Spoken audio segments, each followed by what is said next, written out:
पुणे स्फोटांप्रकरणी ताब्यात घेण्यात आलेल्या दयानंद पाटीलची कसून चौकशी सुरू आहे. दयानंद पाटीलला अजून क्लीन चिट दिलेली नसल्याची माहिती एटीएसच्या सूत्रांनी दिली आहे. दयानंद पाटीलनं दिलेल्या जबाबामधून संभ्रम निर्माण झाल्यानं त्याची सखोल चौकशी करण्यात येणार असल्याचं समजतंय.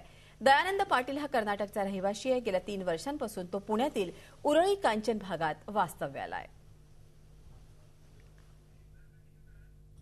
पुणे स्फोटात जखमी झालेला दयानंद पाटील कोण आहे ते बघूयात. दयानंद पाटील कोण आहे? दयानंद हा मूळचा कर्नाटकचा रहिवासी आहे. तीन वर्षांपासून पुण्यातील उरळी कांचनमध्ये तो वास्तव्यास आहे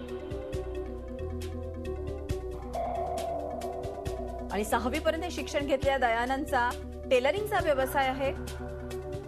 पत्नी आणि 2.5 वर्षांच्या मुलीसह तो वास्तव्य करतोय उरळी कांचनमध्ये. एकूण कोण आहे हा दयानंद पाटील याविषयीची पार्श्वभूमी आपण बघितली. पुणे साखळी बॉम्बस्फोटात जखमी झालेल्या दयानंद पाटलाच्या बायकोला डेक्कन पोलीस ठाण्यात आणलेला आहे. तिथे त्याची कसून चौकशी करण्यात येते. एटीएसच्या पथकाकडून ही चौकशी सुरू आहे. दयानंद पाटलाच्या बायकोच्या चौकशीतून काही माहिती हाती लागते का हे तपास अधिकारी बघतायत. आपण बघू शकतो दयानंद पाटीलच्या पत्नीची चौकशी सुरू आहे.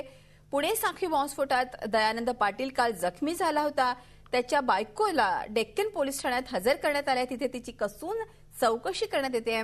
एटीएसच्या पथक ही चौकशी करत आहे. दयानंद पाटलाच्या बायकोच्या चौकशीतून काही माहिती हाती लागते का हे तपास अधिकारी पाहत आहेत.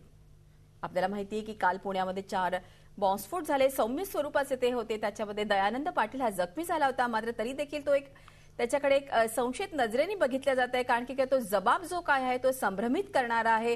त्यामुळे अजूनही त्याला क्लीन चिट देण्यात आलेली नाही. या प्रकरणी दयानंद पाटीलच्या पत्नीची देखील चौकशी सुरू आहे. डेक्कन पोलीस ठाण्यात ही चौकशी करण्यात येते. आपण ही दृश्य बघू शकतो.